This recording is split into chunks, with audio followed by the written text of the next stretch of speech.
Hey, Ronnie from ATGNAT Podcast back talking more Halloween Ends news. And David Gordon Green, in a recent interview, revealed that they're not going to give away in Halloween Ends where Michael Myers has been or has been doing for the last 4 years. His exact quote was, "Nobody cares where Jaws sleeps. They just care when he attacks." Now, I've been a big proponent since I began making videos about this movie that I would love to know what Michael Myers has been doing since he disappeared on Halloween night 2018.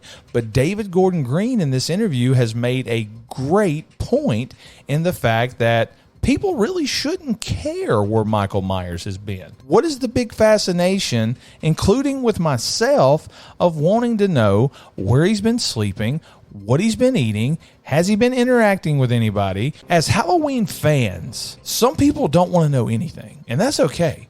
And as Halloween fans, some people want to know everything, and that's okay too.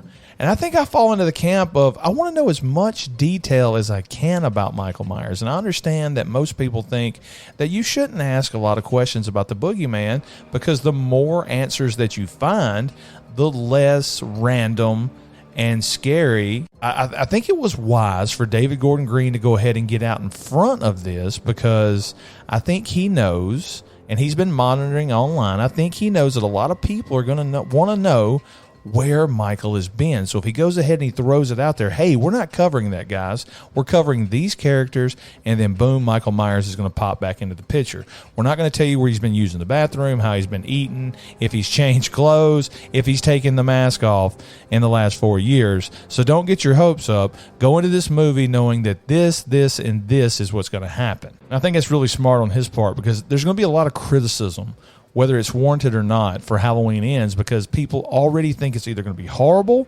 or people already think it's going to be damaging to the franchise. And some people are already saying that they have to get the franchise away from Blumhouse because they're destroying it. And I guess that's the reason they call them fans is because they're fanatics. But he has totally sold me on this. I'm glad he came out and got ahead of this because that was one of my big things about this movie. I wanted to know exactly where Michael had been, what he had been doing. Now that I know they're not going to cover that, I won't be disappointed. I was really disappointed in Halloween 2018 because I was one of those few people that wanted to see wanted the story of how Michael got apprehended in 1978. I know a lot of people say they don't want to see the boogeyman show weakness. I just find it fascinating. And when they gave that to me in Halloween Kills, that Michael went into the same trance that he did at the end of 78, I thought it was brilliant. I was really looking forward to finding out what Michael had been doing. And I know that if they'd done that, it would have been similar to Rob Zombie's Halloween 2, and they're trying to avoid all that because that was a divisive movie.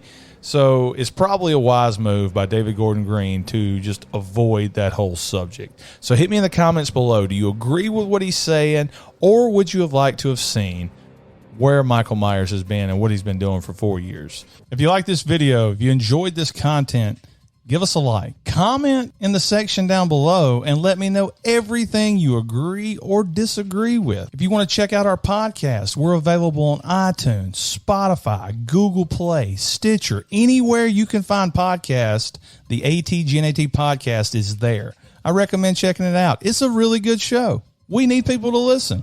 We love fans. Thanks for listening, guys. We love you.